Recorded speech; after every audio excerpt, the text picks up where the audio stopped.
श्रीराम फायनान्सचं करायचं काय? खाली डोकं वर पाय. गली गली में शोर है, श्रीराम फायनान्स चोर है. गली गली में शोर है, श्रीराम फायनान्स वडा दोन पाव. खाली डोकं वर पाय. एक वडा दोन पाव. श्रीराम फायनान्स फाड खाव. श्रीराम फायनान्सचं करायचं काय? खाली डोकं वर पाय. बेकायदेशीर गाड्या उचलून नेणाऱ्या फायनान्स कंपनीचं करायचं काय? खाली डोकं वर पाय. बेकायदेशीर गाड्या उचलून नेणाऱ्या फायनान्स कंपनीचं करायचं काय? खाली डोकं वर पाय. एक वडा दोन पाव. श्रीराम फायनान्स भाड खाव. या फायनान्स कंपनीचं करायचं काय? खाली डोकं वर में शोर है, श्रीराम फायनान्स चोर है. गली गली में शोर है, श्रीराम फायनान्स चोर है. एक वडा दोन पाव. श्रीराम फायनान्स भाड खाव. छत्रपती शिवाजी महाराज की जय. जय भवानी. जय भवानी. जय शिवाजी. फायनान्स भाड खाव. अरे गली गली में शोर है, श्रीराम फायनान्स चोर है. गली गली में शोर है. श्रीराम फायनान्स चोर है. श्रीराम म्हणजे धर्म, त्याचे रामाचे कर्म. श्रीराम फायनान्सचं करायचं काय? खाली डोकं वर पाय. श्रीराम फायनान्सचं करायचं काय? खाली डोकं वर पाय. घाबरू नका अन्यायाला. अन्यायाला आम्ही लढू न्यायाला. अरे कर्जदार आहोत, गुन्हेगार नाही. कर्जदार आहोत, गुन्हेगार नाही. महाराष्ट्र लोकाधिकार समितीचा, विजय हो. महाराष्ट्र लोकाधिकार समितीचा विजय हो. श्याम सुंदर मालवणकर हे सावंतवाडीचे रहिवासी बॅनर जरा का आणि यांच्यावर झालेला अन्याय हा श्रीराम फायनान्सने केलेला आहे. श्यामसुंदर मालवणकर यांनी श्रीराम फायनान्सच्या माध्यमातून श्रीराम फायनान्सने त्यांना 11,90,000चे कर्ज दिले ओढलेल्या ट्रकावर. आणि तो ट्रक ज्या मालवणकरांनी घेतला होता त्या मालवणकर रोजगारासाठी तो ट्रक कुठल्या तरी कंपनीला लावणार होते. ज्या अर्थी तो ट्रक श्रीराम फायनान्सने फायनान्स करून ओढलेला ट्रक जर त्यांना दिलेला आहे तर तो ट्रक आरसी बुकवर त्यांच्या नावावर चढला पाहिजे होता. अधिकचे 25,000 रुपये घेऊन सुद्धा त्यांनी ते केलं नाही. त्यामुळे श्यामसुंदर मालवणकर यांनी ज्या कंपनी बरोबर कॉन्ट्रॅक्ट करणार होते रोजगारासाठी ते त्यांचे कॉन्ट्रॅक्ट होऊ शकले नाही. सबब या सगळ्या गोष्टीमुळे तो व्यक्ती खूप टेन्शन मध्ये गेला. 2015 मध्ये श्रीराम फायनान्सने स्वतः दिलेला ट्रक पुन्हा घेऊन गेले आणि आज ते घेऊन गेल्यानंतर तो ट्रक त्याचा लिलाव केला बाहेरच्या बाहेर 3.5 लाखांमध्ये. याची कल्पना संबंधित व्यक्तीला देणं गरजेचं होतं. त्यांनी आपल्या माध्यमातून तो ट्रक कदाचित अधिक किमतीला घालवला असता ऋणातून मुक्त होण्यासाठी. पण श्रीराम फायनान्सने स्वतःच्या फायद्यासाठी तो ट्रक फक्त 3.5 लाखामध्ये लिलाव केला आणि आज कायद्याचा गैरवापर करत एकूण 70 लाख रुपये भरण्याची मागणी करत आहे. 69 लाख त्या माणसाने कुठून भरायचे? पूर्ण घरदार विकून पण तो माणूस हे पैसे उभे करू शकत नाही. अशा वेळी या माणसाने आत्महत्या करायची काय? त्याच्या परिवाराने करायचं काय? आज कर्जापोटी ज्या काय आत्महत्या होतात वेगवेगळ्या ठिकाणी सिंधुदुर्ग जिल्ह्यामध्ये, पण हे असंच व्हायला पाहिजे का? आज सिंधुदुर्ग जिल्हा पर्यटन जिल्हा म्हणून ओळखला जातो. तो कर्जाखाली दबलेल्या लोकांनी आत्महत्या करतात यासाठी ओळखलं गेलं पाहिजे का? ह्या धोरणांना रोखणार कोण? यांना जा विचारणार कोण? आज अशी बरीचशी प्रकरणं आज ह्या जनसमुदायामध्ये श्रीराम फायनान्सच्या माध्यमातून त्रासलेल्या, गांजवलेल्या, रंजलेल्या असे बरेच लोक उपस्थित आहेत ज्यांच्यावर अन्याय झालेले आहेत. श्रीराम फायनान्स ज्या पद्धतीने आपलं काम करते आहे त्यांची दादागिरी, गुंडगिरी, संबंधित व्यक्तीच्या घरी जाणे, गाडी घेऊन जाणे, आता तर एक प्रकार असा कामी आलेला आहे. तो व्यक्ती आपल्याकडे आहे त्या व्यक्तीचे 2 व्हीलर गाडी शोरूम मध्ये घेतल्यानंतर 15-20 दिवसाच्या आत गाडी डिफॉल्ट निघाली तो शोरूमचा विषय. पण 1 महिन्याचा हप्ता थकीत व्हायच्या अगोदर या श्रीराम फायनान्सच्या वसुली अधिकाऱ्याने त्याची गाडी ओढून घेऊन गेलेली आहे. म्हणजे रावण ज्या पद्धतीने सीतेचे हरण करतो तो निदान ठरवून तरी होता, पण श्रीराम फायनान्सचे वसुली अधिकारी ज्याची कोणाची गाडी ओढायला गेले होते ती राहिली बाजूलाच, या तिसऱ्याचीच गाडी ओढून घेऊन गेले आणि ती बाहेरच्या बाहेर विकून सुद्धा टाकली. रावणाने सीतामाईला सुरक्षित ठेवले होते ते प्रभू श्री रामचंद्र पुन्हा घेऊन गेले, यांनी ती विकून पण टाकली गाडी. म्हणजे यांचं कर्म रावणाच्याही पलीकडे जाऊन आहे. पहिले 35,000 त्या माणसाने भरले होते, आता अधिकचे पैसे भरून सुद्धा गाडी घेऊन जा असा पर्याय चाललेला आहे. मुळात गाडी ओढली हे चुकीचं होतं, त्या माणसाचा 1 हप्ता पण कंप्लीट झाला नव्हता. हे आणि असेच कितीतरी विषय आज आपल्याकडे श्रीराम फायनान्सच्या काळ्या कृत्याचं दर्शन घडवणारे आहेत. आज श्यामसुंदर मालवणकर हे लोकांमधून पुढे आले. जसं म्हणतो अन्याय करणारा त्रासदायक, अन्याय सहन करणारा पण त्याच्यापेक्षा अधिक त्रासदायक असतो, तो पण अन्यायकारक असतो. पण श्यामसुंदर मालवणकर या अन्यायाला वाचा फोडण्यासाठी महाराष्ट्र लोकाधिकार समितीपर्यंत पोहोचले. आपली हकीकत त्यांनी सांगितली. समाजामध्ये प्रत्येक माणसाने जर अन्याय होत असेल तर पुढे यायला पाहिजे, अन्यायासाठी आवाज उठवला पाहिजे. कारण एकट्या दुकट्या माणसाला हे खत पाणी घालणार नाहीत, हे त्यांना धमकवणार, त्यांचे वसुली अधिकारी येऊन धमकवणार. हे वसुली अधिकारी म्हणतात ते नक्की अधिकारी आहेत का सर्टिफाईड झालेले, हे गुंडगिरी आहे, सावकारी वाजवली आहे काय, हे सगळे प्रकार वाजवले जात आहेत, राबवले जात आहेत. आणि यासाठी म्हणून लोकाधिकार समितीने सांगितल्याप्रमाणे या ठिकाणी हजर झालेली आहे. आज शोधायला गेले तर आज असे कितीतरी श्यामसुंदर मालवणकर या सावंतवाडीमध्ये दिसतील, तसेच कुडाळमध्ये दिसतील.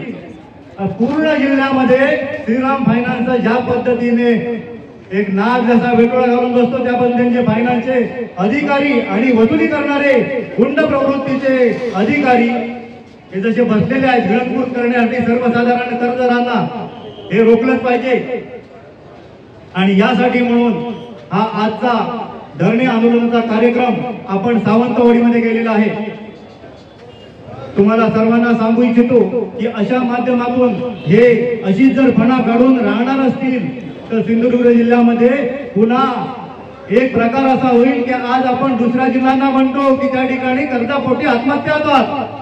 आज ही पाळी या फायनान्स कंपन्यांमुळे सिंधुदुर्ग जिल्ह्यात आल्याशिवाय राहणार नाही आणि या गोष्टीला आम्ही तीव्र विरोध करतो. आपल्या याच्यामध्ये भरपूर प्रमाणात वाढलेला आहे. कारण महिलांमध्ये, कारण आता जसं श्रीराम फायनान्सचा मुद्दा समोर आला तसंच मायक्रो फायनान्सचा सुद्धा मुद्दा समोर येणं गरजेचं आहे. कारण त्याची जास्त चर्चा ही महिलांमध्ये होते आणि महिलांना जास्त ओढलं जातं त्यामध्ये. त्याच्यामुळे मायक्रो फायनान्समध्ये सुद्धा असे अतिरिक्त वसुली केली जाते. कारण तिथून जी वसुली करायला पाहिजे त्याच्यापेक्षाही जास्त वसुली करून घेतली जाते, पण त्याच्यावर कानडोळा केला जातो आणि महिलांना त्याच्याबद्दल काहीच माहिती नसतं. कारण त्याच्यामध्ये त्यांचं ज्ञान खूप कमी पडतं. कारण लवकरात लवकर लोन मिळावं यासाठी महिला जात असतात प्रत्येक मायक्रो फायनान्सकडे आणि त्याचाच गैरफायदा मायक्रो फायनान्स घेतं.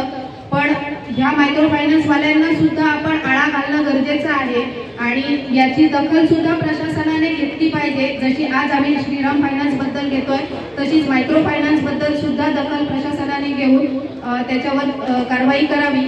आणि आम्ही लोकाधिकार समिती नेहमीच आम्ही त्यासाठी सज्ज राहणार. कर्ज घेणं आमचा हक्क आहे, पण ज्या पद्धतीने आज श्रीराम फायनान्सचे जे अधिकारी आहेत वसुली अधिकारी हे गुंडगिरीने ज्या प्रकारे वसुली करतायत हे चुकीचं आहे. आणि असं जर कुठे घडताना महाराष्ट्र लोकाधिकार समितीच्या निदर्शनास आलं तर त्यावेळी त्या रस्त्यावरती सुद्धा या वसुली अधिकाऱ्यांना आम्ही जसंच तसं उत्तर देऊ. आणि याच पद्धतीने मी आज इतिहास जमलेल्या सर्व कर्जदारांना सांगू इच्छितो की यांनी जर तुमच्यावर अन्याय केला तर एकच गोष्ट लक्षात ठेवा की तुमच्या सोबत आजपासून कायमस्वरूपी महाराष्ट्र लोकाधिकार समिती आणि महाराष्ट्र लोकाधिकार समितीचा प्रत्येक कार्यकर्ता हा तुमच्यासाठी असणार आहे. आपण कर्जदार आहोत, गुन्हेगार नाही. आणि महाराष्ट्र लोकाधिकार समिती ही नेहमी तुमच्या सोबत राहणार आहे. जय जय महाराष्ट्र, जय लोकाधिकार समिती. गली गली में शोर है, श्रीराम फायनान्स चोर है. अधिकाऱ्यांचं करायचं काय? खाली डोकं वर पाय. छत्रपती शिवाजी महाराज की जय, छत्रपती शिवाजी महाराज की जय, जय श्रीराम, जय श्रीराम। डॉक्टर बाबासाहेब आंबेडकरांचा छत्रपती शिवाजी महाराज की जय। आज सावंतवाडी मधील श्यामसुंदर मालवणकर यांच्याबाबत श्रीराम फायनान्सने केलेला अन्याय आणि अत्याचार हा शासनाच्या, समाजाच्या, प्रशासनाच्या आणि श्रीराम फायनान्सच्या समजेल अशा भाषेमध्ये आम्ही कानावर घालण्यासाठी आज उपस्थित आहोत। आज श्रीराम फायनान्सला पहिली वॉर्निंग म्हणून आम्ही मोजक्या लोक आलेलो आहोत आणि मोजक्या लोकांच्या उपस्थितीत थोडं सौम्य भाषेमध्ये आम्ही विनंती करतोय की आजपर्यंत श्रीराम फायनान्स कडून चाललेले जे गैरप्रकार आहेत, वसुलीच्या नावाखाली गुंडशाही जी चाललेली आहे ती यानंतर लोकाधिकार समिती जिल्ह्यात नव्हे महाराष्ट्रात कुठेही चालू देणार नाही। मालवणकरची जर व्यथा बघितली तर अन्याय करणारे आसुरी आनंद श्रीराम फायनान्स मिळवतोय का असा एक प्रश्न पडल्याशिवाय राहणार नाही। श्रीराम फायनान्सने 2013 साली त्या मालवणकरला गाडी दिली होती। मालवणकरला दिलेली गाडी त्याच्या नावावर केली नाही आणि 15 साली श्रीराम फायनान्सची गाडी 15 साली श्रीराम फायनान्सने गाडी त्याची उचलून नेली। कायद्याची भाषा सांगणारे मला कायद्याने उत्तर देऊ शकतील का हा माझा प्रश्न आहे। ज्या वेळेला पहिल्या मालकाची गाडी उचलून तुम्ही आणली होती आणि मालवणकरला दिली होती ती कायद्याने प्रक्रिया पूर्ण करून आणली होती का? मालवणकर कडून गाडी आणली, ती गाडी परस्पर आणली, ती कुठच्या आदेशाने आणली होती याचं उत्तर तुम्ही देणार आहे का? कायद्याची भाषा करणारे हे चाललेले प्रकार कायद्याने चालले आहेत का नाही याचं उत्तर तुम्ही देणार आहात का? आणि ही जर उत्तर तुमच्या जवळ नसतील तर तुम्ही गुंड आणि बेकायदेशीर वसुली करता हे मान्य करावं लागेल।